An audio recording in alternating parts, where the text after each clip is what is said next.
The new food processing policy aims to capitalize on the rich and the diverse food production based on Andhra Pradesh to provide fillip to the sector.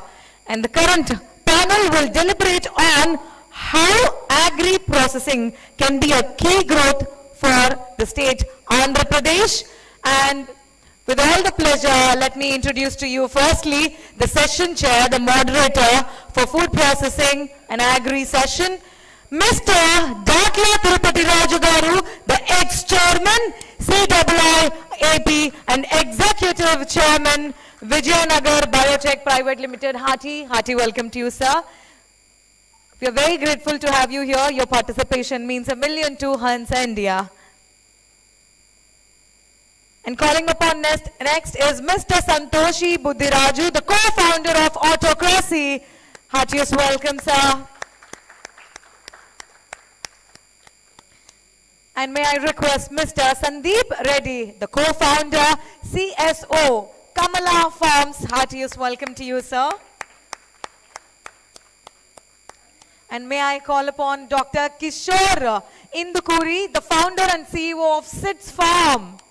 I also order SITS Farm milk in my home. Heartiest welcome, sir. I didn't know I'll bump into you here.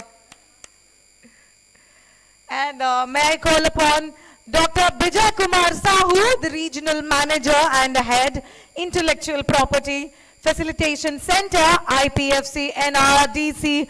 Heartiest welcome to you, Bijay, sir. Yes, we need that applauses more than in the morning after lunch because it's to ensure that we are present here. And may I request Ms. Monica Yadav, the founder and CEO of My Food Expert MFX. Heartiest welcome to you, ma'am. Also, may I request Mr. Lavleen Kumar Gupta, the director of IGY Immunologics. Heartiest welcome, sir. And may I call upon Mr. Ravi garu, the Vice President of Sales and Customer Success. Hello, sir. Good afternoon.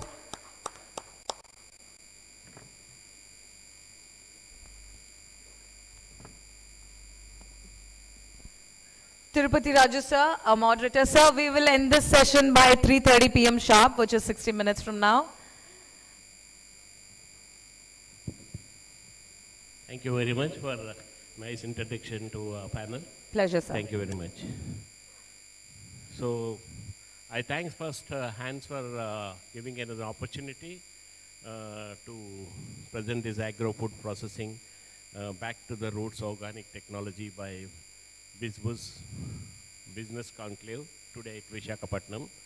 And I welcome all the panelists who came from different sources all over the states, from different states. They are here to have. We request all the audience to actively participate and put your thoughts forward, and also try to shout out any issues you have in mind once they speak. Well, we'll make a brief introduction of each and every panelist here before we start the session. And my name is DT Raju. I am Executive Chairman of Bijay Biotech Private Limited, where we process corns and coconuts into most value-added products based in Visakhapatnam.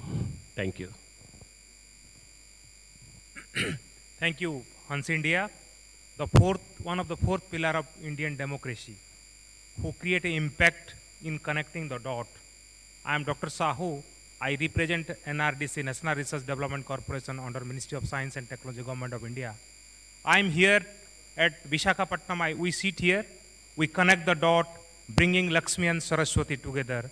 And today we are talking about innovation, technology. That technology connect the dot to the society and the people, livelihood, and that technology is need of the hour for accessibility, availability, adaptability to the common people. And with that objective, we are here. And I'm fortunate and also blessed that this is not a potential destination.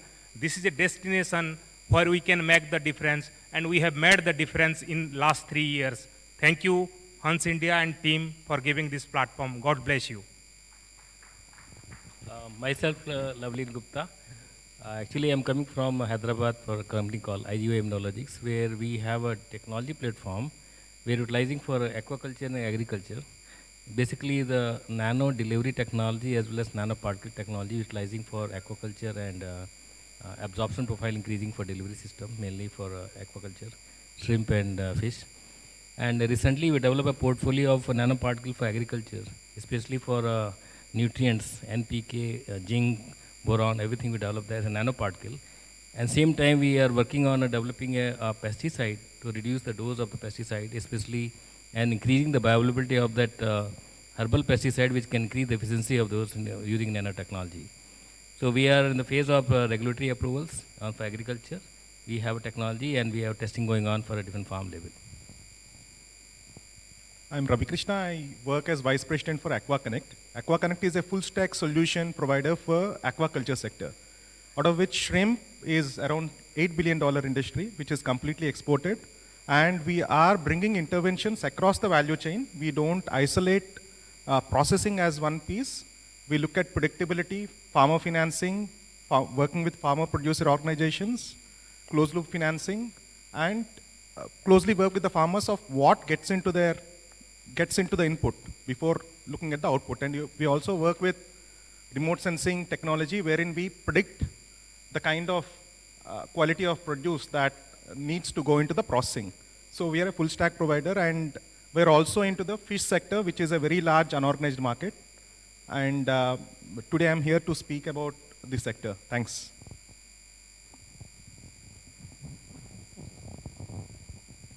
Hello everyone. Namaste, good afternoon, Andy.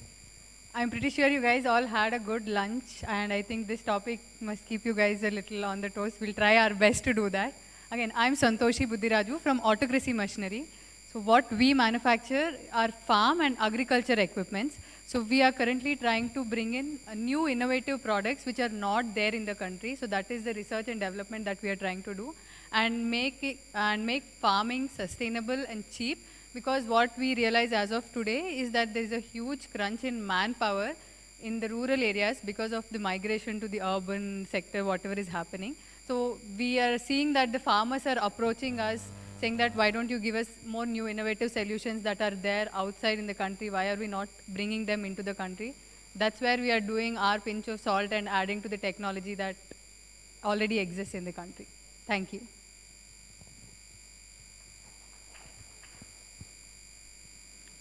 Hello, my name is Kishore. I'm the founder of SIDS Farm. Let me start with the name SIDS Farm. SIDS Farm is a promise from me to my son Siddharth, saying we'll only produce the best possible milk, and that is what we deliver to our customers every day.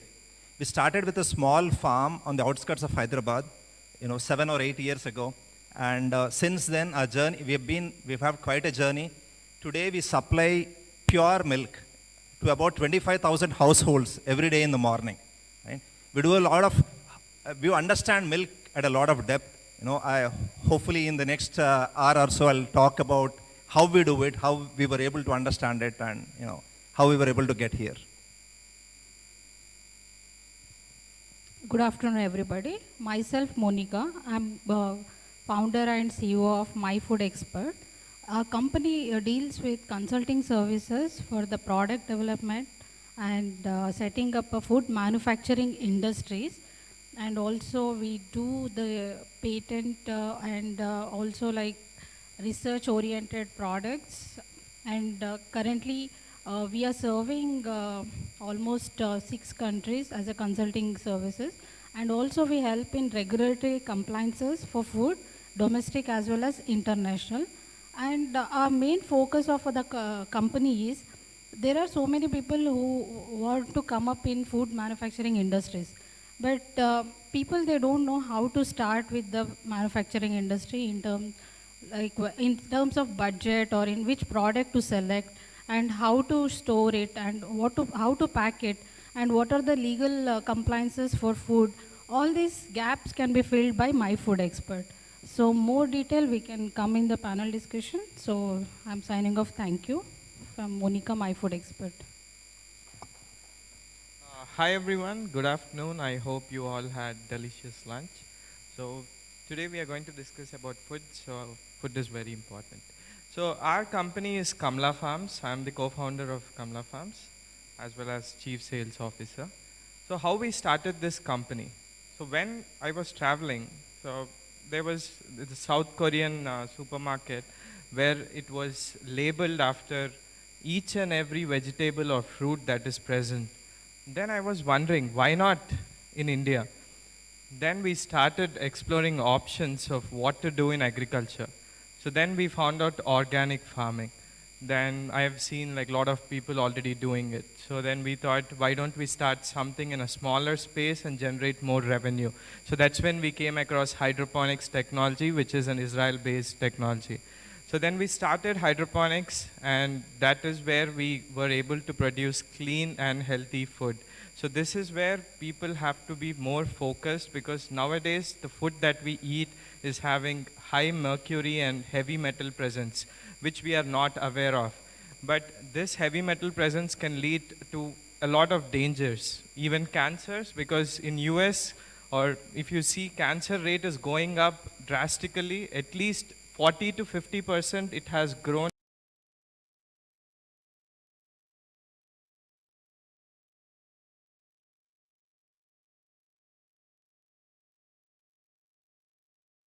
Vegetables that can be grown, like whatever is possible in agriculture is possible in hydroponics. So we are trying to grow more and more vegetables, and we started establishing brands, same like how I've seen there.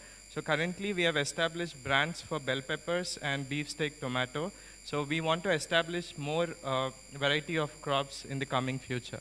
Soon we'll discuss more about things. Signing off. Thank you. Thank you, panelists, for the introduction. I hope all you audience would understand what the panel was. They started from soil to finished product to evaluation. Our team is here. So all these people who are now, they are realistic.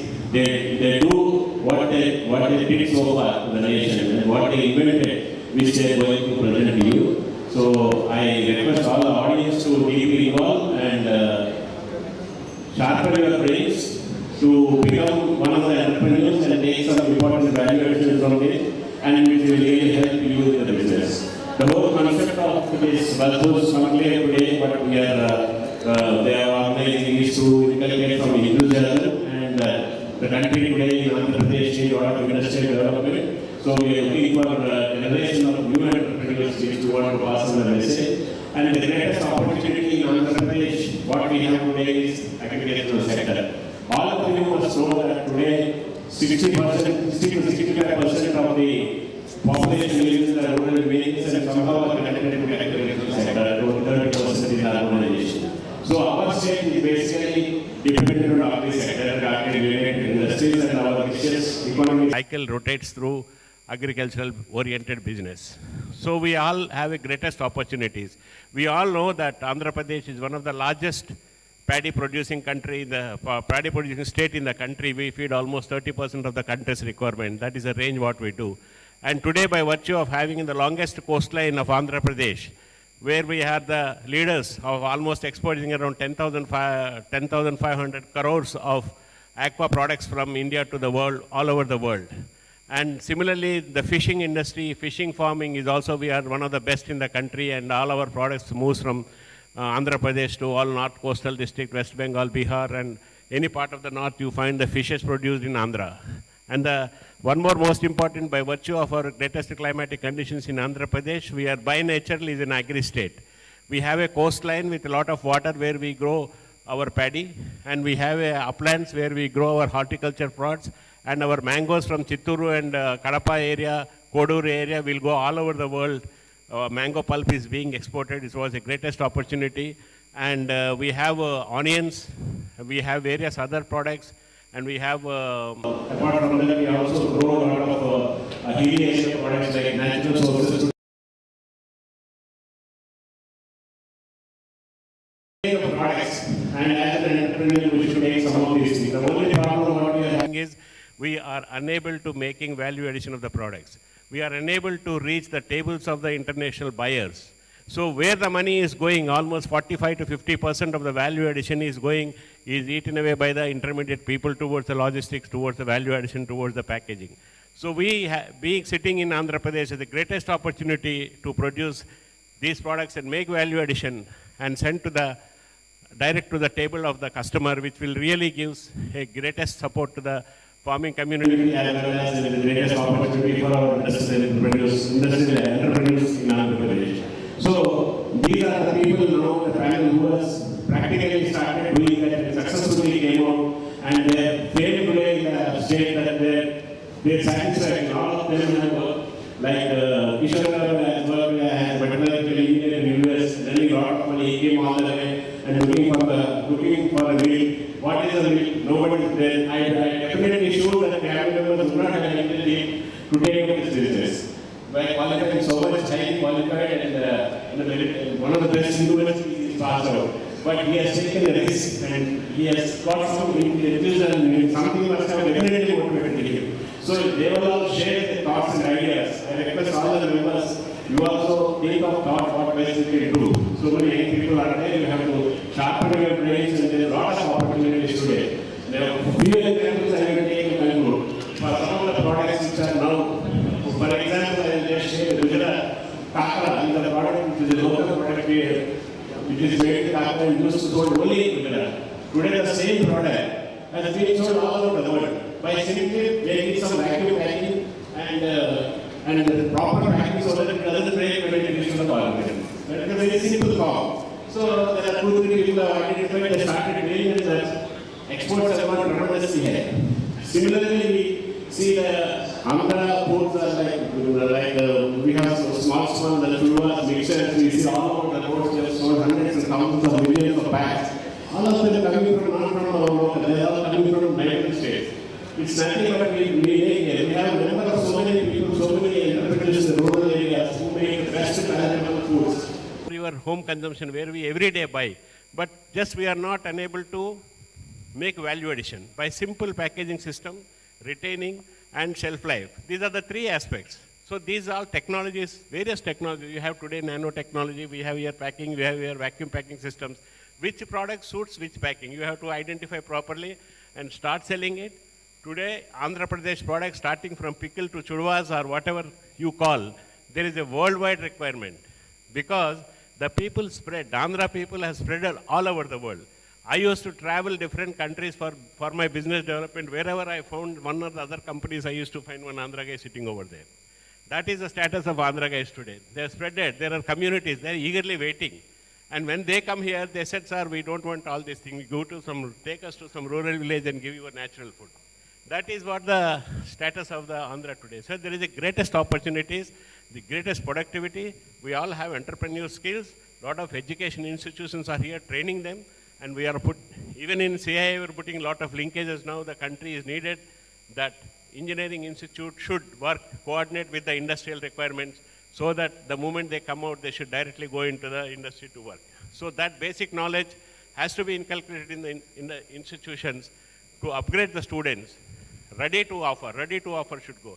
Anything is ready to offer or ready to eat is the best option today. So we have products, we have cultivation systems, we have climate zones, we have export provisions from here. Anywhere in the world we can send. We have great ports and all the facilities, infrastructure is ready. Now Government of India is taking up a Gati Shakti program, which is one of the largest programs for the next 50 years. It is being projected to make the country and make the product cheaper by transport system. That is what the concept of the Gati Shakti. That is also going to implement. All you young people and your children will enjoy those facilities. So what I think is you sharpen your brains, just try to give something to the country. Just make some product and serve to the society. That is the greatest achievement to be an entrepreneur. So with these small remarks, I just conclude. Now I think you should better hear for a long time with all the panelists who shared their experiences, how they have come up, what made them, what motivated them to take up these issues, how successful they are in today. So I now start with Santhoshi Buddhiraju to share her thoughts, and she will speak about her thoughts. Then I request audience, any questions you have, you please ask. After then, we'll go to the second panel so that we don't get confused because the subjects are totally variant. So those who are interested in your subjects, please put forward your questions, short out then and there itself. Thank you very much. Thank you, sir. I think in quick 5 minutes, it was a very enriching subject about agriculture. He spoke everything, whatever can be done in Andhra. So yes, so I'm here today to talk about farm mechanization. I think that is food processing, food technology, all of this come at a later stages of the agriculture. What we are here in the forefront trying to do is pre-agriculture or preparation of the ground. That is the aspect that I'll pick up on. So the government of India, the state governments, everybody are pushing towards farm mechanization. So why farm mechanization, why it was not so important earlier and why it is so important now? I think it was in the last last 1 decade, we have noticed that there is a huge crunch in the manpower, and it is turning out very costly for all the farmers, and it is becoming not very profitable to do the farming, and they are reliable on the manpower, and all their efforts are going are they reaping most out of their efforts? I don't think that is how it is. So now what is happening when the government is pushing for farm mechanization is it will help them to reap the most, reduce the dependency on the manpower, and it is going to turn profitable to them. With a lot of states coming up with one village, one crop, if we have machinery for one particular crop in one particular village, all the machinery that is required for that village, so it will make that a lot of farmers who are all doing the same crop, they can use the same machinery, they can lease out the same machinery from their village, or 2-3 villages can form a cluster and then get that huge machinery, whatever, or all the machinery that is required for their particular farm or crop, and it will be beneficial for them because then it will reduce their dependency quite a bit. We are also, again, from autocracy machinery, we are preparing currently, we have all the machinery that is required for land preparation. We are foraying into machinery where it is for harvesting machinery. So we are working with the state governments. We have written some MOUs with some of the state governments where we are like working on with corn harvesting, cotton harvesting machines, whatever, cotton picking machines. So these are the machines that we are looking into from an R&D standpoint. And even very interesting thing that as a company what we have noticed is a lot of farmers are now reaching out to us saying, we have seen this particular video on my TikTok, somebody forwarded to us on WhatsApp. These machinery are being used in China, this machinery is being in Europe. Can you guys make this machinery in India? I am ready to take a risk. I want to try it. Can you do this particular R&D for us and give? When the farmers are so forthcoming and they are ready to explore new opportunities so that it will reduce their effort and dependency, that is where we are trying to bridge that gap and bring in a lot more new machinery and innovative machinery which does not exist. Again, starting with one of the machineries that we want to come up in next 3-4 months is one machine which can have 100+ attachments. So currently we have tractors which are there, but are they adaptable for all the machines? I don't think we can have all the equipments attached to the same tractor. What we are trying to build is for the farmers, let's have one machine, and whatever is your farm equipment, whatever you need it, you can attach the same equipment for the same machine. Tomorrow you want to do a different crop in a different season, change the attachment, use the same machine, and you will be able to do again a different crop and different type of attachments, whatever it is required for your particular crop in that season.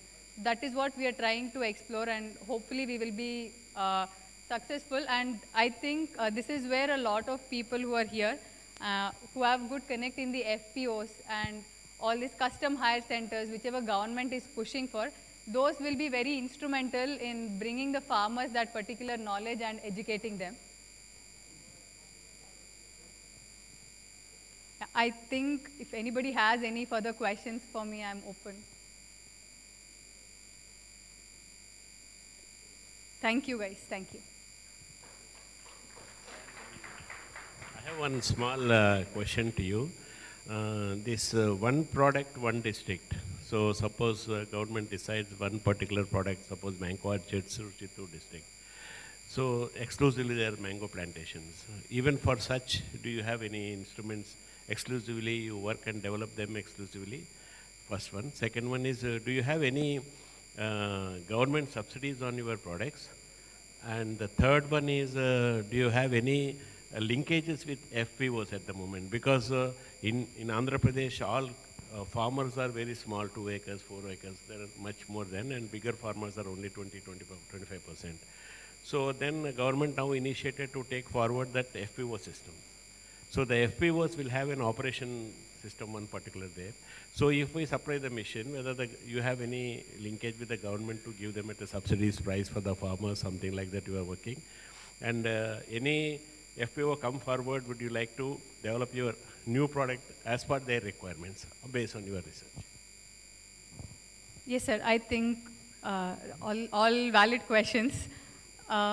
We are currently exploring the FPO option. Yes, we are talking to some of the state governments and also some of the NGOs which closely work with FPOs, where they are, the biggest problem that we have faced in last 2 years is the technology is there, but how do we make sure it is reaching the right farmer? How do we educate them? And that is where I think some of the organizations that I have interacted with and in such conclaves, they were very instrumental in connecting us to them. We have reached out to few FPOs, we have shared the videos and say that, okay, these are the products that are available. And if you have any other new request, if this machinery needs some modification to adapt to your soil, to adapt to your region, to adapt to the machinery that already exists with you, we will do it. And yes, we are also doing that part of the R&D, sir.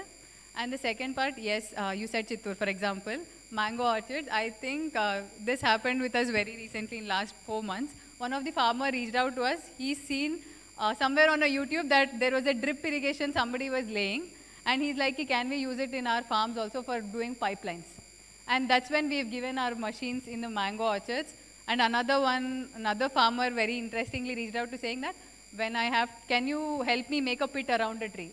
Whenever there are perennial crops, can you make? So that is another product we have innovated. We call it a tree-based cleaner. So around the base of the tree, it will just clean up and make a pit so that you can even add your fertilizer, you can water the plant as it is. So yes, that way, whenever somebody is coming to us in request of any new innovation, we are there and we are trying to make the solutions very user-friendly, affordable to the farmers. Yes. Any other questions, sir? I hope I answered. Thank you. Thank you very much. So any audience have any questions? Or do you really operate any farms? You have any, because now the country is moving from labor-oriented to machine-oriented, all the farms has to move towards that direction. So just think of and remember her.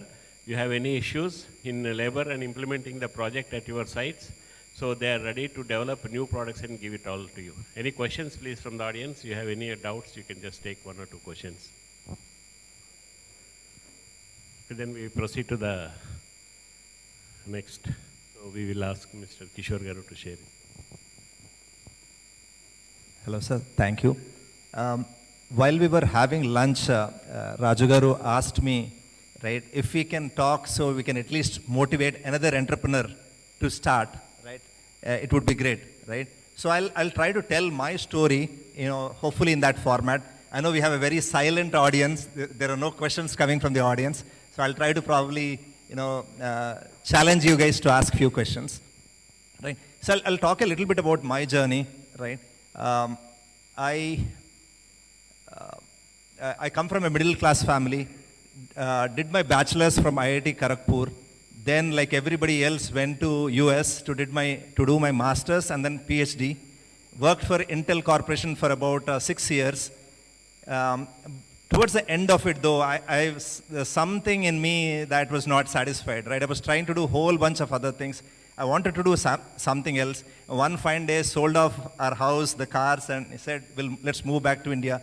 I definitely wanted to try Agri. Didn't have any background in it. Packed our bags, came back with our family, and started exploring, Agri. And as a chance coincidence, hit upon dairy as a sector, right? My goal really then was to just start a small dairy farm, maybe earn 50,000 to 1 lakh rupees, and live comfortably, right? But do something on my own. That is how I started my dairy farm with 20 cows, right? And we named our farm Sid's Farm, as I just talked about. It's for inspiration also. Siddharth is the name of my elder son. It's a promise from a son to his dad saying, we'll only produce the best milk possible, right? If we don't do that, we'll quit the business. There's no point us doing business if you don't do good milk. And today, across the company. We are a team of close to 500 people, right? We are still a very small organization, but milk, right, supports a lot of people, right? Agri supports a lot of people, right? We are a team of 200 plus people, another 300 plus delivery partners who deliver our milk every day in the morning, right? So scale at which you can do things is great in dairy. But when we started, we were just a small dairy farm, right? We started to sell milk outside. This was in 2013, when we sold our milk direct, all we got was 13 rupees a liter, 1-3. Our cost of production was 25, we were getting 13 to 15 rupees at the max, right? That's when I decided we have to sell milk direct, right? We were one of the earliest D2C brands, I should say, direct to consumer brands, because we figured unless we sell direct, we would not survive, right? So it started 4 in the morning, 4 to 5 we would milk our cows, 5 to 5:30 we would packet the milk, and then 5:30 to 6:30 we would transport the milk to customer's house. That's where we started, right? As we started to do this, I said we started at 4 in the morning, 4 became 3:30, 3:30 became 3, 3 became 2:30, 2:30 became 2, and at one point we were waking up at 1:30 in the morning. And we were doing this morning and afternoon, right? We used to sell our morning milk in the morning and evening milk in the evening. But we never gave up, right? This is one quality of an entrepreneur, right? We will do it no matter what. That's when we started really understanding, right? But then, we figured, right, both our animals as well as our people will die if we do this for many years, right? That's when we started understanding dairy processing, milk processing, right? And another thing that we also started doing was farmers around us who looked at me as a crazy NRI who was trying to do something, right, started approaching us and telling that, why don't you sell our milk also? That is when we started interacting with farmers. When you are attentive, the solutions come to you, right? Farmers started coming to us with good milk, right? But we still wanted to figure out, how do you know that milk is good, right? Even when we get milk from customers, when we sell our milk to customers ask us, Kishore, you can't be at the dairy farm every moment, right? How do you know, somebody is not adding water to your milk, right? So we figured you have to test milk, right? Being a scientist at some point in my career, I knew, testing was something that was very, very important in dairy. Today, we do 6,500 tests every day. We test milk for 45 parameters. Every can of milk gets tested. We look for adulterants present in milk. Adulterants can be urea, sugar, salt, and then any preservatives like hydrogen peroxide, baking soda, caustic soda, formalin. Then we look for 3 classes of antibiotics: tetracyclines, beta-lactams, sulfonamides. We have a HPLC that look for hormones present in milk. Anything that can get added to milk, we look for it today, right? So that is the depth to which we go to make sure that our milk is pure. In India, we have solved the problem of quantity of milk, but I'm not sure whether we have really solved the problem of quality, right? There's a lot that goes into making sure, milk is great, right? I'm sure I'm taking a little bit more time, but see, what we do, the model that we do is, we do use a carrot and stick model, if I can say that. One, we pay a better price to farmers to make sure they produce great milk, but we also test, right? And when I say testing, right, see, nature designed milk to be had immediately, right? A calf drinks from its mother immediately, right? But we drink milk a little later. But if you leave milk outside, milk is food for us, milk is also food for bacteria, right? The bacteria start attacking it, and, every hour, the bacteria multiply, right? So if you leave milk outside, the carbohydrate present in milk gets converted into lactic acid. That is what we say, doodh khatta ho ja raha hai, and milk will break, right? So how do you solve this problem, right? So what we do is we chill milk faster, right? If you chill milk on time, you don't need to preserve milk at all, right? When I say preserve milk, you don't need to add any other preservative, right? A lot of people have this misconception that if it is a packet milk, it means that there is some preservative. No, right? If you can chill milk on time, milk need not have anything, right? And that is what, we promise our customers, and that is what we give to our customers, right? And that is how, from a small farm that did about 20 liters of milk, today we serve 25,000 customers daily, and that's what we do. I'd love to take any questions.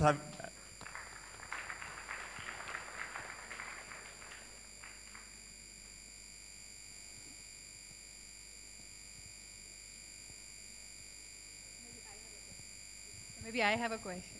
What kept you going on?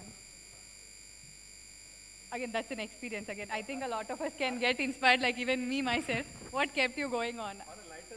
On a lighter note, right? See, I ran out of money, right? See, dairy farm, takes up money, good money, right? I think people who have tried dairy farming, right? Each cow is 60 to 70,000, and at one point we reached 120 animals, and good amount of money sunk into this. I could not go back, right? Put all the money, whatever my US savings I put into it. We had to figure it out, right? There was no going back, right? And I was not a guy to give up.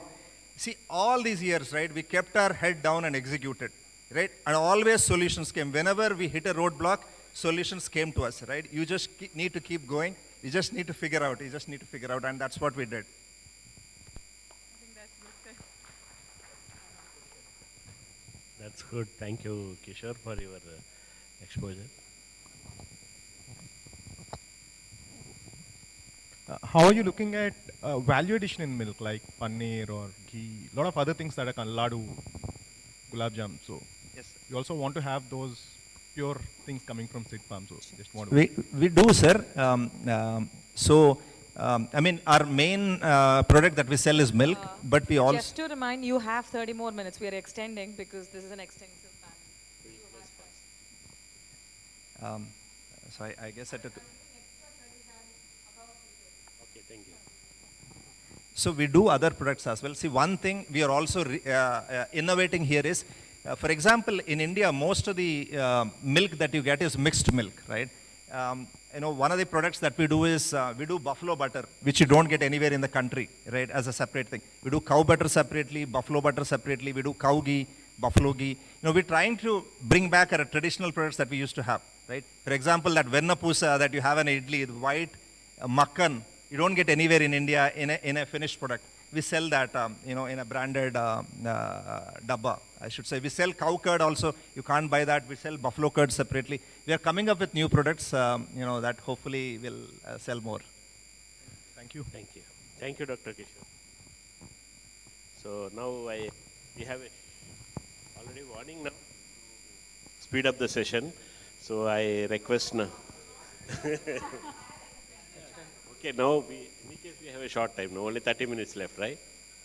No, extended actually. Right, thank you.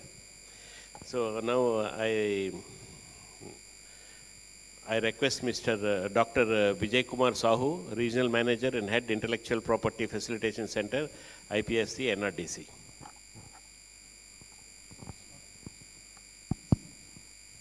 Thank you, sir. After having lunch, sitting here, that too lunch from Novotel, very risky, but I will create some momentum.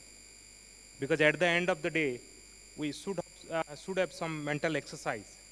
I'm grateful that you have given me a platform, and I think you have given me 10 minutes. So recently I had been to Europe, and it is a great privilege for me because being a father of a farmer, I know the pain and agony of my father. I know the pain and agony of my mother when we are not able to sell our mango. Recently, I had been to Copenhagen Business School under the Denida Fellowship. I took Araku coffee as a promote the brand, connect the dot, many goods and products from this region only. Some of the things, Araku coffee, Ponduru khadar. I presented the international people across whom I met, Argentinian delegation, Brazil delegation, Indian delegation, my Araku coffee, my Ponduru khadar, that is the local for vocal, and jo dikta hai wo bikta hai. That is the lacking in our economy and in our ecosystem. That's Sandeep talks about brand today. Here I am here present before you is that when I came from Delhi, I used to get a call for tamarind technology because many people speak in Telugu. I used to tell my colleague who are sitting here, 3 scientists are sitting here, कि अरे यार एक call आया है तेलुगु में बोल रहे हैं मुझे समझ में नहीं आ रहा लेकिन tamarind word आता था. And let me tell you, at this August gathering, we received 30 to more than 40 requirement of tamarind processing technology because The thing is that we are in an agrarian economy, and always I believe one size of shoe cannot fit all. हमारा खाना अलग है, हमारा culture अलग है, हमारा सोच अलग है, हमारा विचार भी अलग है. इनको कैसे हम एक इक्विटी एंड इक्विटेबल में रखना है, that is the need of the hour. Today, I am proudly sitting here and connecting the dot, and I am proud all of you also. We have transferred and provided as much as more than 40 technology to MSME and industry in the country. हमारे देश में इतना laboratory है, वो किसके लिए है? To fulfill the demand of the people. As Monica is telling, the research and development. These are the institutions who are getting fund from the Parliament of India to do the research and innovation. Only we have connect the dot, transferring technology from mine to the market, lab to the land, technology from bench side to the bedside. I'll give you some of the technology in the recent past which I feel proud. मैं जब दिल्ली से यहाँ आया मुझे पराठा खाने का मन है, लेकिन डॉक्टर ने मुझे बोला कि तुम्हारा कोलेस्ट्रॉल ज़्यादा है, पराठा नहीं खाना है. But we have a technology that we also transfer and commercialize that technology. One of the startup in 2010, today Bijay, I think more than 1,500 people are getting livelihood, direct livelihood. Is quality dairy came out with a low cholesterol ghee. So that is nothing but making the difference to the society, connecting to the people in an affordable way, in an adaptable way, and in a comfortable way. And I'll give you some of the very, very interesting technology in the recent past we transfer and provided. Because we have all the Agri, since I think I am grateful that the committee has given me this session. I was thinking they will give some other session because this session is very closely connected to our heart emotion, because our emotion is now connecting to our profession. Let me tell you, at Visakhapatnam, I am sitting here. We have supported to many MSME and startup, those who are doing their best and also for which their support and their contribution, India is proud, and they met some of the startup also met Honorable Prime Minister of India in the recent past. तो ये किसके लिए है? एक hand holding support, एक trust, एक विश्वास. I am not an entrepreneur. लेकिन हम ऐसे जो लीडर है, जो लोग आज देश के लिए कर रहे हैं, अगर हम उनको साथ देते हैं, विश्वास देते हैं, कनेक्टिविटी देते हैं, कोलैबोरेशन देते हैं, तब हमको लगता है कि we are justifying as a citizen of the India and we are contributing to the modern India. I'll give you a small example. In the recent past, one of the startup was facing got a seed funding from Government of India, but there was an infringement suit. And that startup has to return all the money to the government. He came all the way to my room and he was sweating. Sahu sir, मेरा तो ये गड़बड़ हो गया. मैंने बोला क्या हुआ? I got an infringement suit. So today I wanted to tell all this August gathering, intellectual property protection is need of the hour for every startup, and Government of India has also made flexible, and we are bearing all the cost for filing the patent, trademark, design, copyright. All the cost is bear by NRDC, not NRDC. This is Government of India institution. And today, I think more than 300 IP we have supported in last 3 years in Visakhapatnam. And I will request you, urge you, please come and see. Seeing is believing. जो दिखता है वो बिकता है. And until, since I got this platform, and I came all the way from Delhi because I was very excellently doing in Delhi office, but I took some challenges, but that challenge is also given me a more opportunity because I am looking after World Intellectual Property Technology Innovation Support Center, the third center in India here, and we begged National Award last year. Only one word I will request you for technology, innovation, regulatory, scale up, validation. Santhoshi just asked me, sir, आपका call आया था office से for some technology. That's I proud that my people, our community are getting benefit. And that is a national organization, your organization, not my organization. At last I will say, Praja Sukhe Sukhyam Rajya, Prajanam ta hito hitam, Natma Priyam hitam Raja, Prajanam tam Priya hitam. Thank you, sir. God bless you. Jai Hind. Thank you, sir. Thank you very much for your inspirational speech. So any questions from the audience, please, in this regard? Intellectual properties, transfer of, yeah. Can you share the mic, please?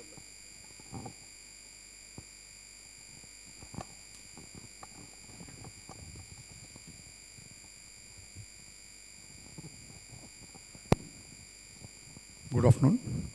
It's a very nice platform. Thank you very much. I have a question for Dr. Sahu, sir. It is actually a polymer-based product. I know you visited our office and today also you here and you can tell me directly. So Let me complete. otherwise This- we can discuss off the record because you are known to us. I think we have connected last 2 years. Yeah, sugar cane is also agro-based product. Sugar cane. Sugar cane is an agro-based product, and from sugar cane we get sugar and then molasses, and molasses on fermentation we get ethyl alcohol. And ethyl alcohol connected with the petroleum product, we get ethyl benzene, and again it's a raw material for our polymer industry. So in this regard, we worked on styrene monomer. So today we are here for a business platform. I request you to be a center point to connect with agro-based and with petroleum and to start a styrene manufacturing unit in Andhra Pradesh. One thing I will request you all, since we are in touch, now one thing is that we need to coordinate. And the desire what you have, certainly you meet my headquarter people because now we are looking after IOCL. On behalf of Indian Oil Corporation, we are supporting seed funding, giving seed funding support to startup, those who are product startup. So I think certainly we have a new leadership. Commodore Rastogi is here. I'm there, and also you will be here at Visakhapatnam, and certainly we will take care of your issue. Although we are in touch, and I think others people take this floor, and you can. No, meet we are them. successful in Haryana. In the same way, let's make a landmark in Visakhapatnam also. Go for a styrene plant in Visakhapatnam. It's agro-based. We'll This is do the that. subject. We'll do that. Thank you very much. Thank you.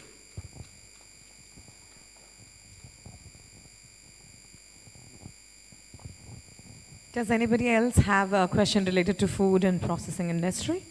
I'm handing over the mic. Yeah, Sandeep, can you go ahead with your ideas and thoughts? Yeah. So I'll tell something about startups. So like how we started and like how it's going to help you guys. So like how we started offering services. So we offer 4 types of services. First is we build greenhouses for agriculturists who wants to set up an agricultural farm. Next service that we offer is consultancy. So once they build greenhouse, so they have to grow something in it. For that you need agronomy service. And the third service that we offer is trading. So if something is grown in it, you have to buy it back and you have to trade it or you have to sell it on your own. So we do trading, which I was mentioning earlier, like we do branding of the material that is coming out of the greenhouse.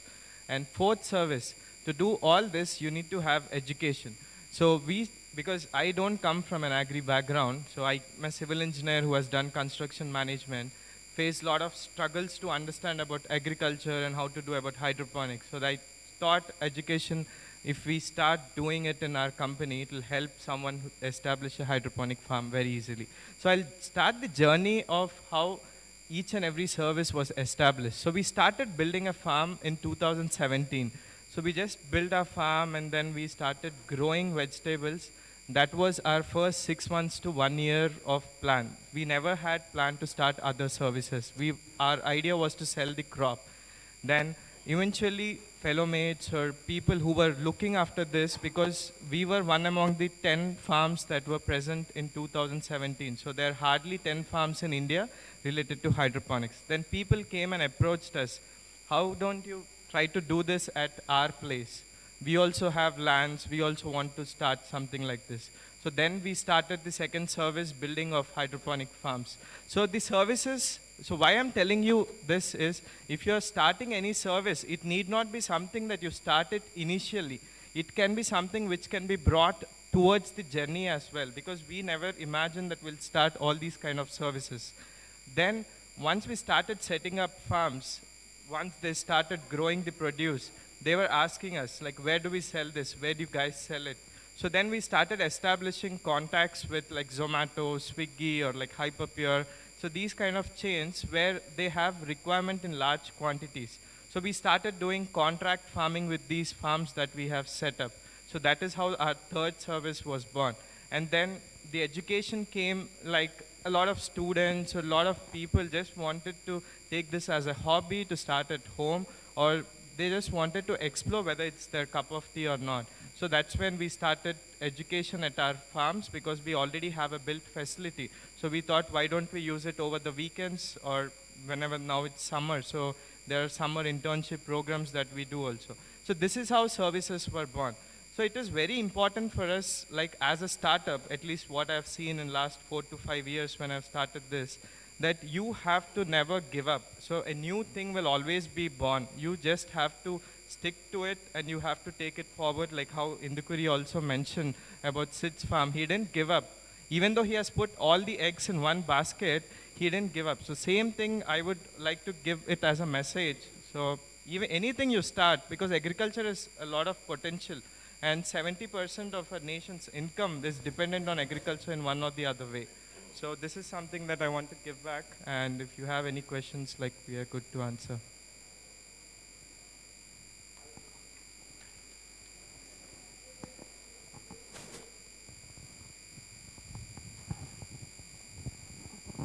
So basically, Santhoshi ji and Kishore ji has a very good mindset, really appreciate. And before starting the speech, you told on the heavy metals, that the food products having heavy metals. Have you made any detection? How could you find heavy metals in your agri product? Yeah, so very simple. So there are tractors which roam around in your agricultural lands, and there are machines which roam around. So whenever there is a rain or precipitation that happens, there is a paint that is there. So every paint contains, now a lot of people started building paints which are like heavy metal free and all, but most of the paints have heavy metals. So that heavy metals again goes into soil. So that is where the heavy metal starts from your vegetables or fruits. So we have done tests. So to identify, like if we started growing spinach, so we have taken different samples of spinach that is growing currently in the market, and we have tested it, and we have found out that there is mercury, there is lead, there is a lot of heavy metal presence, as well as in some there is urea as well. So when we grow our produce and when we have tested, because we grow our produce with RO water, so first of all there's no heavy metal. So that is how I can claim that there is no heavy metal presence in the water that we grow. Heavy metal, this particular, you made into one. If you may go into macro level, it happens with all agro-based manufacturing. Yeah, it happens. So it's one of the root cause for getting cancer? It might be, because that is, so there is a documentary said, "We are what we eat." So if someone can explore, it's there in YouTube as well, it's there in Netflix. So you can see, it explains in detail about heavy metal presence, how it is going to affect and how it has affected a lot of people in US. Sure. Thank you very much. It's a very nice subject. Thank you. Any more questions?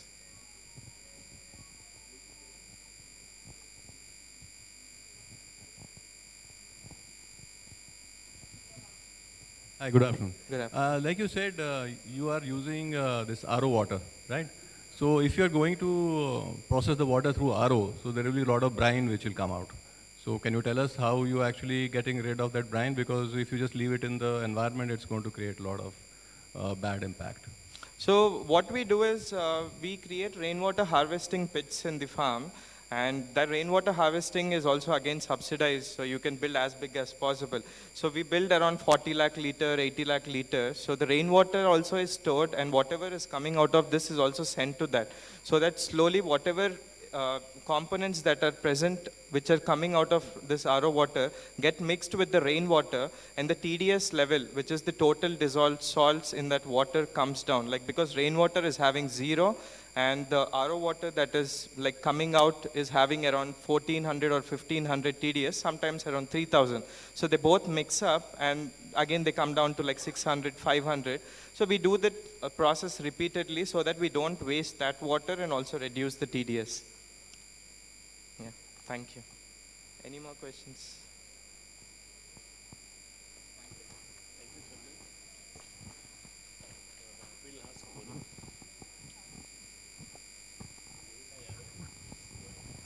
Yeah, again I'll introduce myself, Monica, from My Food Expert.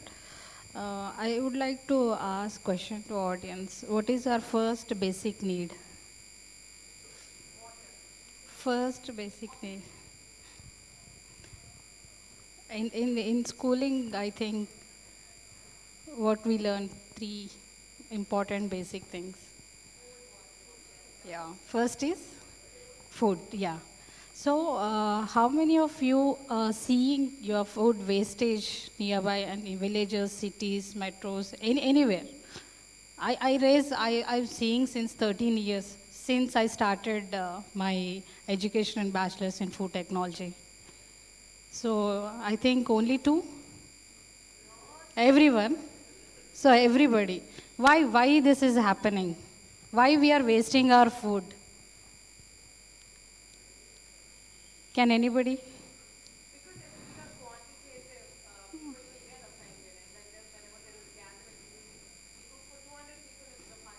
Okay. Okay. So that is about the cooked food. What about the produce?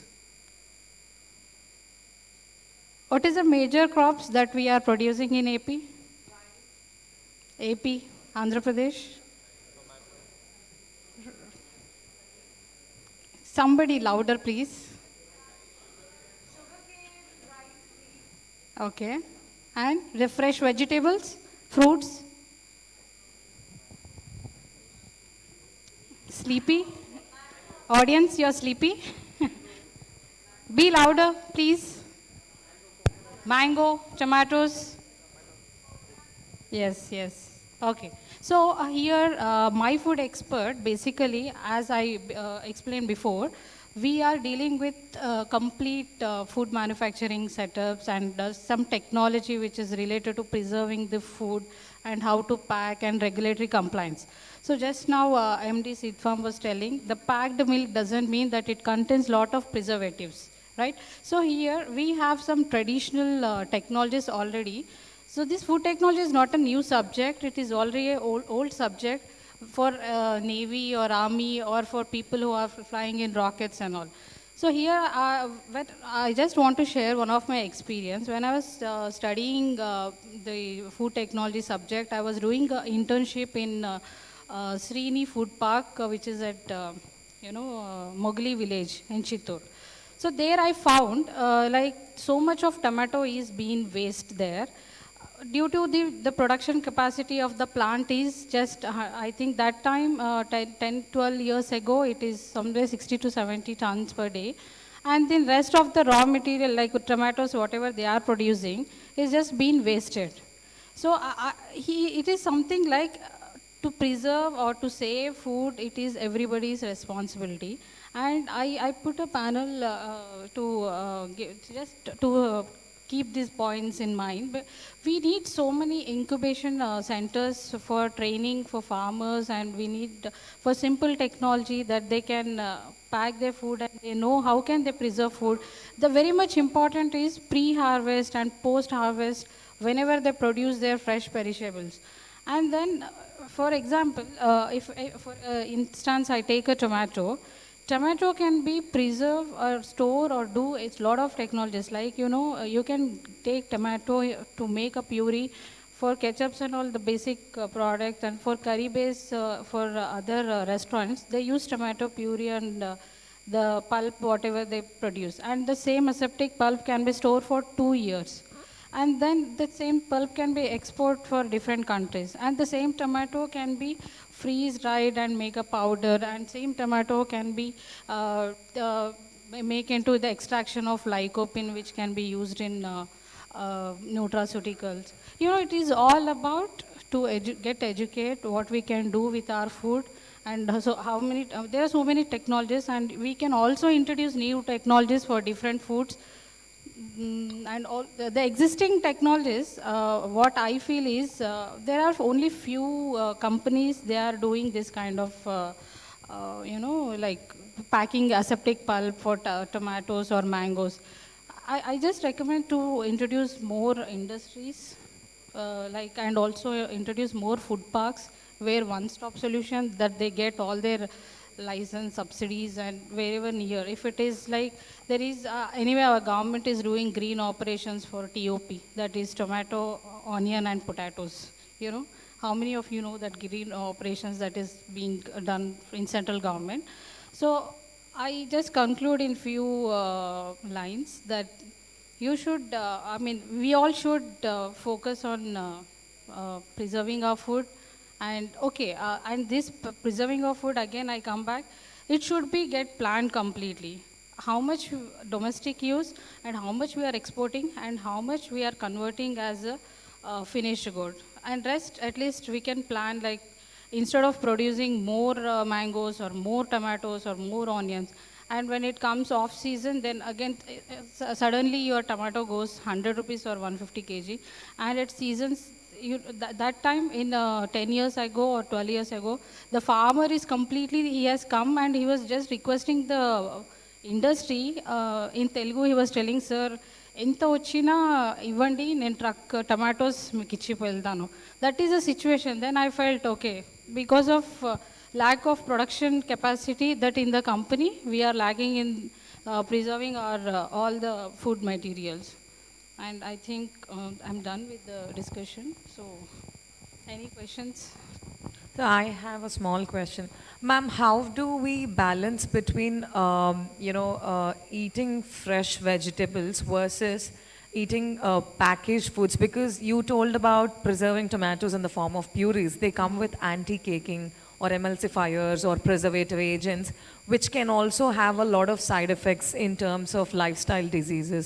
So how do we balance eating fresh versus, I know it's important to have processed foods to, cater to the growing population, but how do we bring about a balance? Yes, I want to answer your question. So see here, I'm talking about the direct process. You are talking about the additives added to the processed food.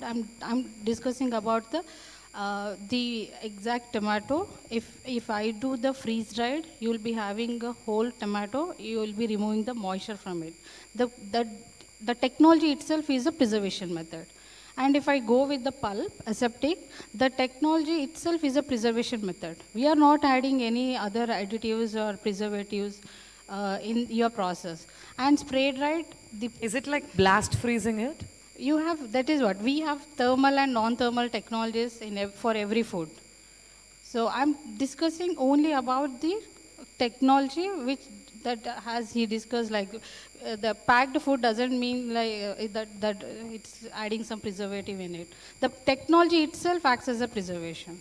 Okay. We preserve our pickle, we preserve our jams. So we don't need any additives. Sugar is a preservative, salt is a preservative. That's a right. naturally. That's right. Okay, natural preservatives. Yes. Thank you. Yes. Do we have anybody for any questions?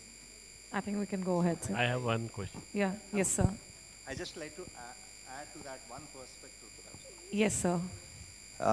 So, I mean, I think between Santhoshi and Monica, right? So there's one thing that we talked about was, one is pre-harvest technologies also, right?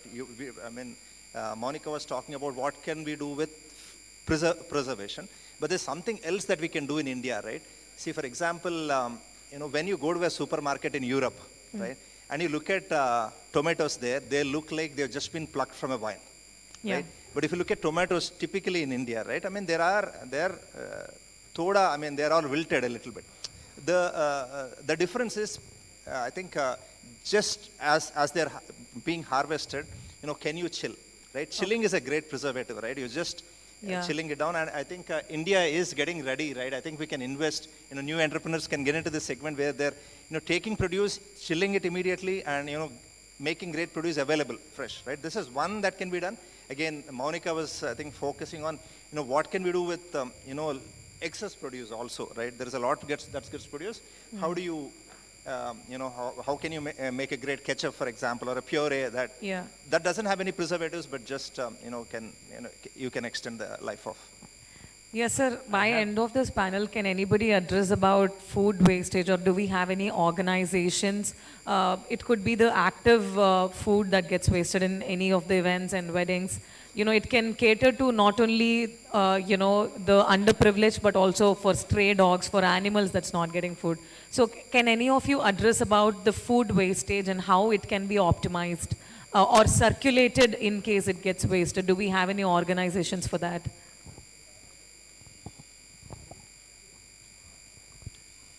One thing which comes into mind is food is seasonal business, right? See, tomatoes are grown, somewhere in the winter, like then there is a drop in the price. First thing that needs, processing cannot be isolated from the entire piece of value chain, right? So first you need to have predictability in place. Like you have remote sensing technology that is there, a lot of IT technology that is coming, right? So you can actually predict, and there is one problem with the processing industries, like, they don't get produce when they want. They get a glut of produce when they don't want it, right? So how do you optimize this? One is like blast freezing or chilling, or that is one part of the piece. Second is also about why farmer want to sell it at 2 rupees.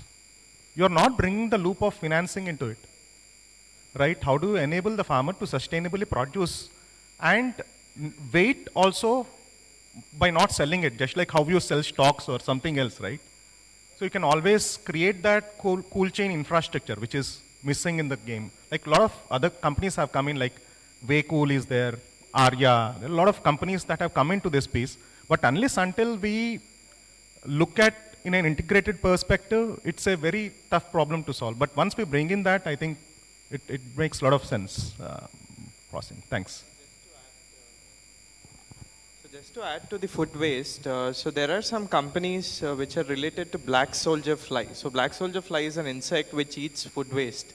So there are a lot of companies that have come up which are not there currently in India. So there's one startup I think in Bangalore, but the company is active in Indonesia where a lot of palm waste comes. So these flies eat the waste. It can eat food waste, and the excretia that is coming out of it is a protein. It can be a replacement for soy. So this is what is done outside our country. So apart from this, if you see in US, the food waste is also converted into compost. So you can also do the compost, which can again generate a lot of revenue, and you can also sell it to deserted countries where it can be of a great revenue. India being, agriculturally rich country, why are we not doing that compost actively here? Because now there are a lot of influencers talking about soil erosion also. So my question was also immediate food that gets wasted, not the spoiled food, can be circulated for the underprivileged and stray dogs. Do we have any organizations? There are a lot of social organizations which get tied up with function halls and all, and they do. At least in Hyderabad, I've seen tying up a lot of social organizations, and they collect the food and give it to these trustees and all. So it's already active. Yeah. Thank you. One of the most important thing is the people's behavior to avoid the wastage of the food. We don't have a habit of segregating organic and non-organic. When we mix and both send to the municipal corporation, they will not able to ferment it or process into a organic fertilizer. The only reason is separation cost will be more than 50% of the production cost. So we need to change the attitude in the schools levels and train them to segregate their foods separately, organic and this thing. For example, if you take in China, the food wastage is the highest. Almost 35% of the cooked food is being wasted.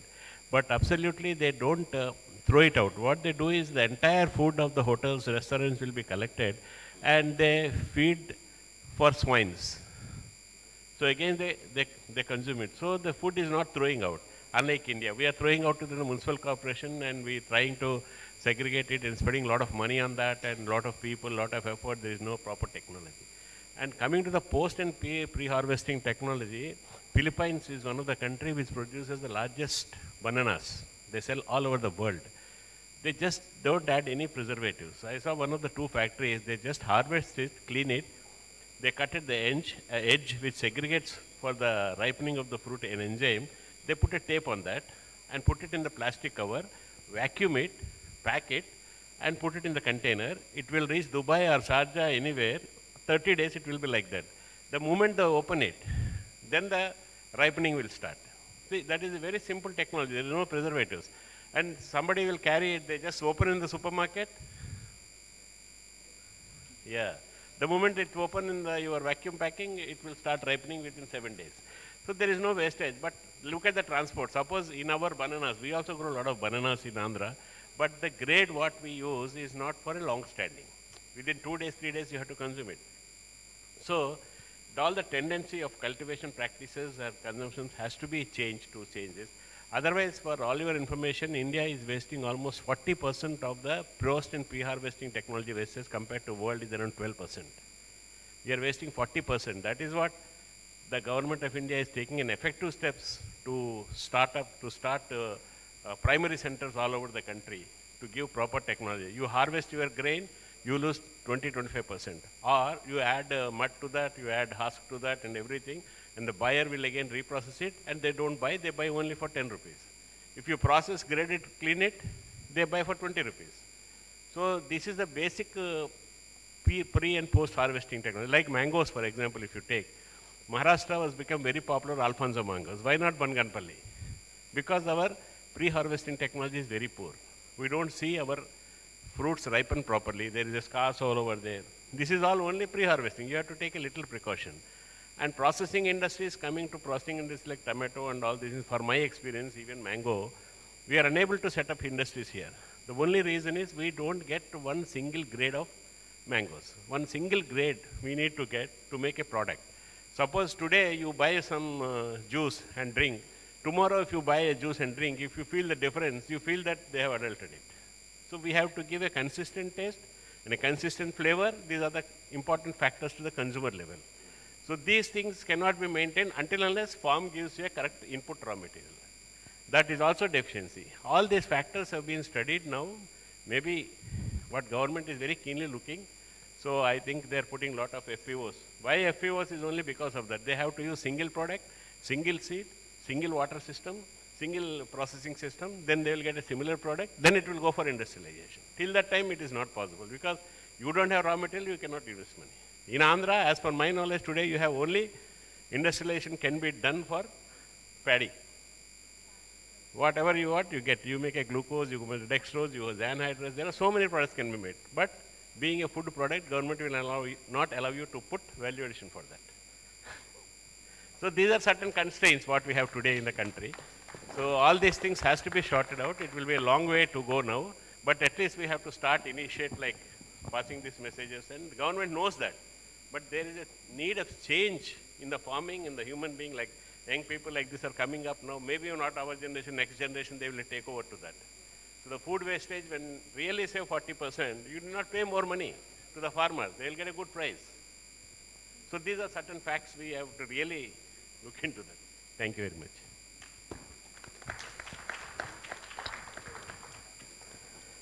Now, can I ask Lavleen Kumar Gupta?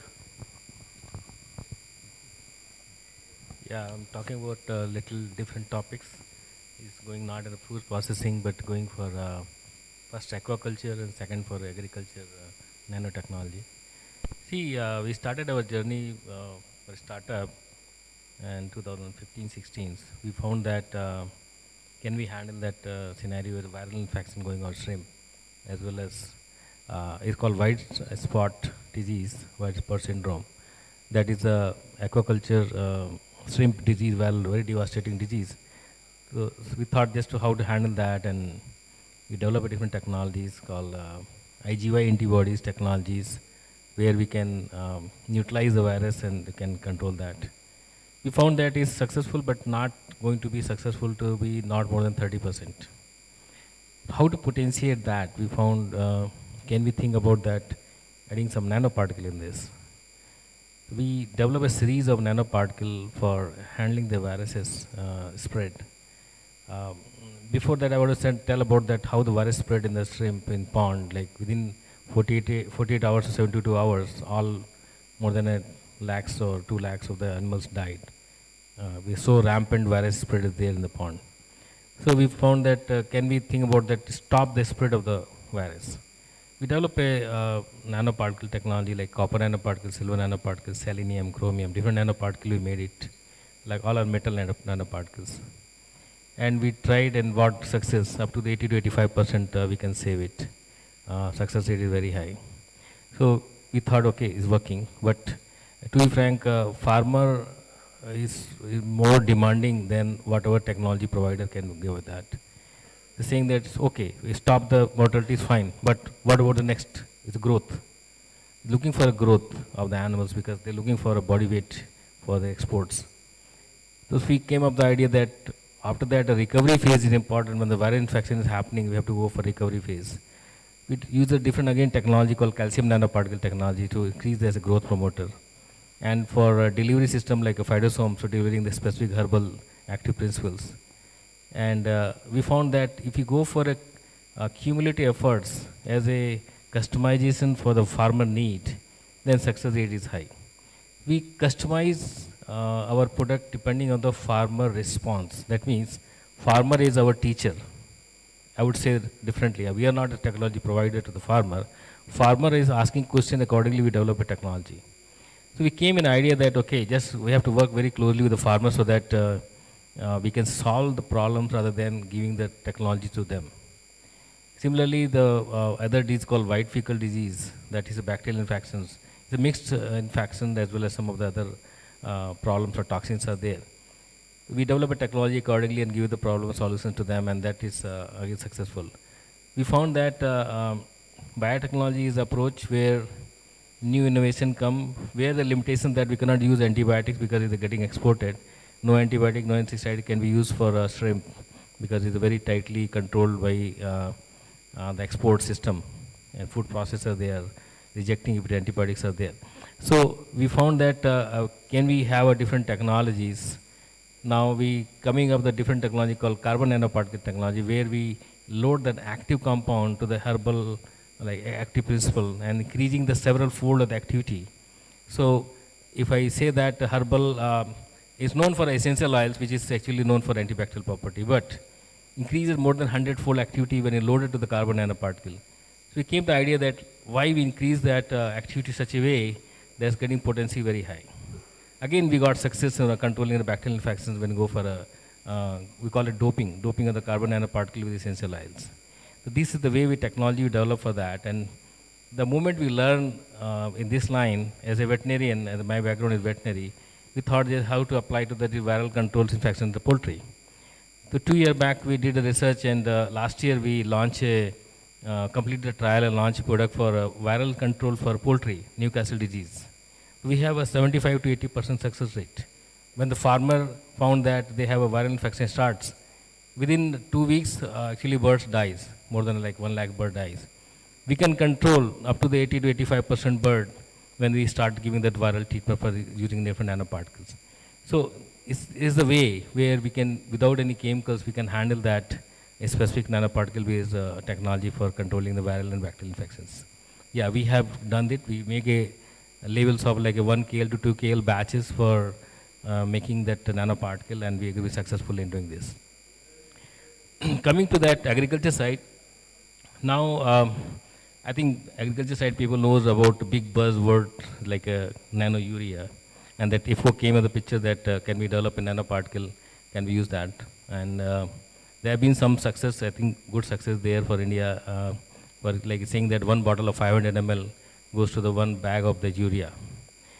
So we develop different technologies where we make a not nano urea, but we call it nano nitrogen, where we doping that nitrogen particle to the carbon side, as well as making that availability very high and sustained release.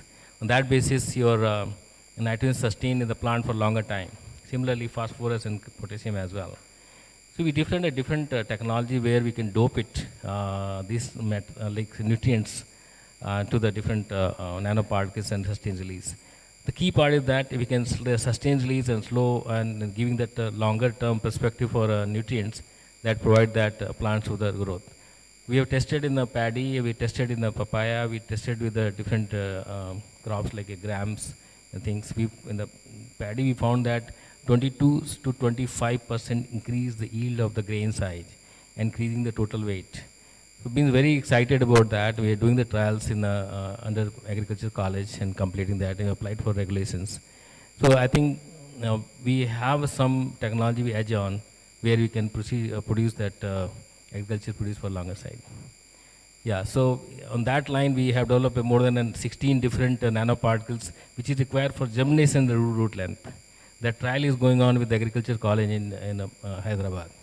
That's going on. So we are a technology provider for nanoparticle for agriculture and aquaculture. This is our portfolio. Thank you. Any questions in that line?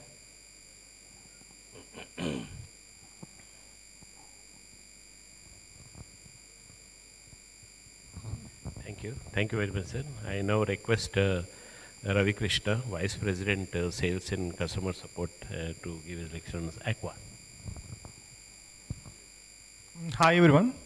I have a question like, what is the largest exported food commodity from Andhra Pradesh in terms of value terms? Awesome, awesome. Shrimp, bang on. So India exports $6 billion of shrimp from, to the world. And Andhra is 70% of it, right? So, and Andhra has grown from less than 10,000 metric tons of production to close to 7 lakh tons of production of shrimp, right? And it's been great that Andhra farmers have been embracing various technologies that are coming up in this space. So what we do at Aqua Connect is, how do we bring predictability to the entire system? As we said, like, and entirely it's processed and exported to US. Whatever shrimp we produce, none of us eat it. Like, we don't see it in our markets, right? It's called Leptopenius vinami. Whatever shrimp you are eating is either farm shrimp, not farm shrimp, sorry, wild catch shrimp, if you are lucky to be there in Vizag or any coastal cities. Rest all is not, I mean, or something left over after exporting everything, right? So 99% is exported, and Andhra has close to around 300 processing units, which continuously run, procure the shrimp, and block freeze it, or there are multiple ways, like quick freeze, block freeze, head on, tail on, if you wanted to use in soup or sushi or whatever, depending on the kind of pellet that it needs to go, or plate it needs to go. And what we found here is, there is still in Andhra, growing shrimp is as good as, they say, playing cards, right? Either you lose crore and just stop it, or you become a multi-millionaire, right, in Andhra. So what we thought is bringing predictability to this entire system, right? We use remote sensing technology where we can find out what quality of shrimp is there in which pond. That we integrate it with our process. And we also need to adhere to the BAP standards. We call it best aquaculture practices. It's not that processing is one part. What is inputted comes out, right? So it needs to be free of any antibiotics. It needs to be free of any kind of heavy metals, chemicals. So while serving to the world, right? So we also need to integrate with the farmers at farmer level, wherein we cannot use any chemicals. We use all the technologies that he was speaking about, like probiotic technology, prebiotic technology, enzyme technology. And there is a lot of space and work to be done in that space, that part of business. And a lot of startups are coming now, coming with a lot of biotechnological solutions to the farmers. Because, for example, we get a fever, we use paracetamol. You cannot do that in shrimp. Shrimp has so many diseases. You can only cure it through enzymes, amino acids, proteins, blockers, biotechnology, or probiotics, microbiology. So there is a lot of space that is there in that part of the business. A lot of opportunities are there. In the processing side, there are a lot of technologies and that can be incorporated. Say, out of whatever shrimp that we produce and process, it goes to Vietnam, and there it gets reprocessed into various other things, which we will not be able to do, right? It requires special skill.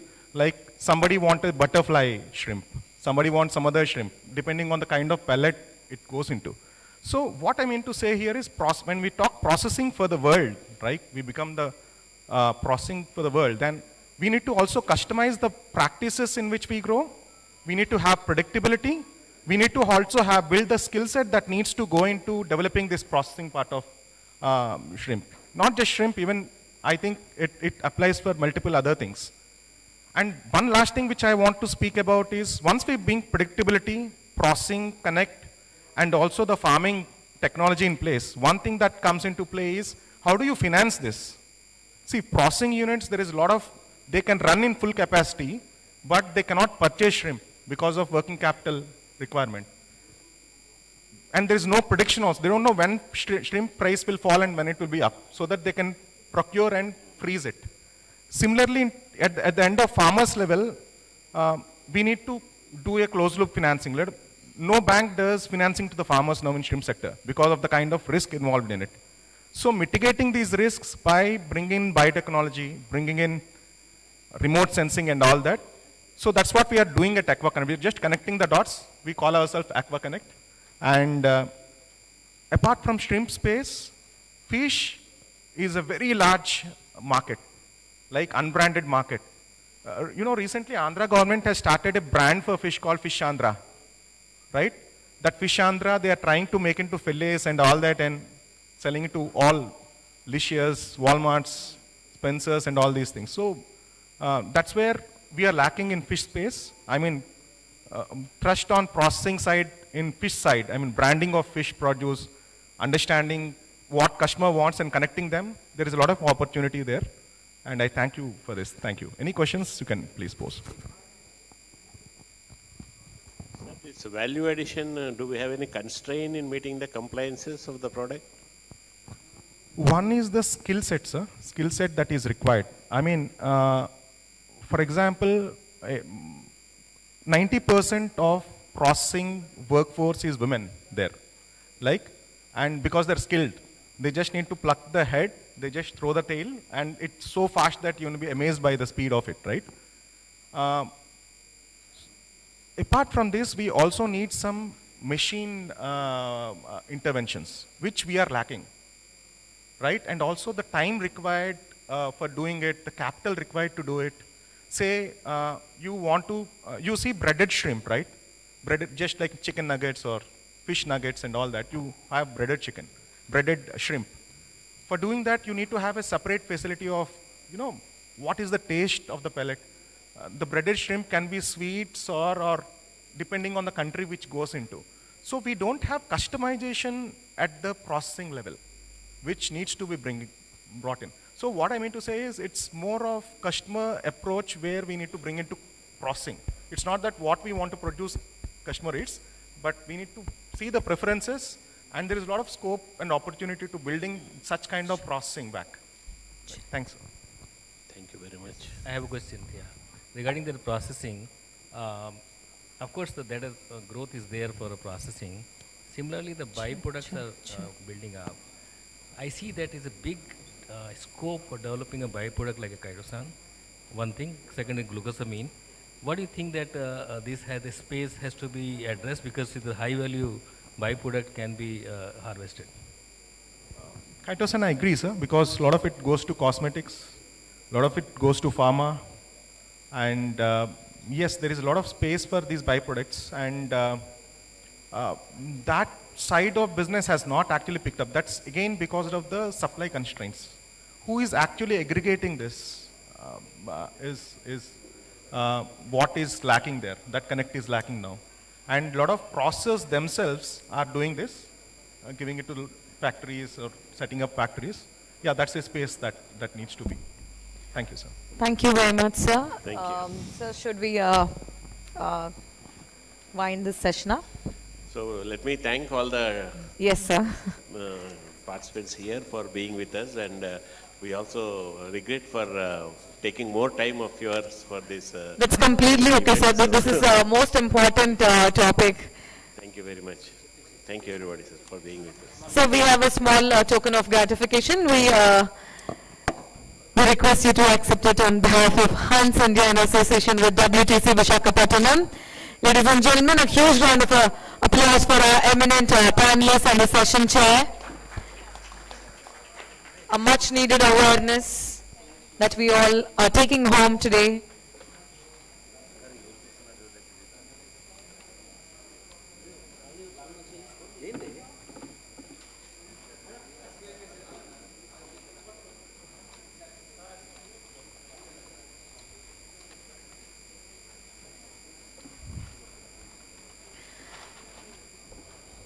And post this, I request the whole team, the panelists and all, to pose for a photo.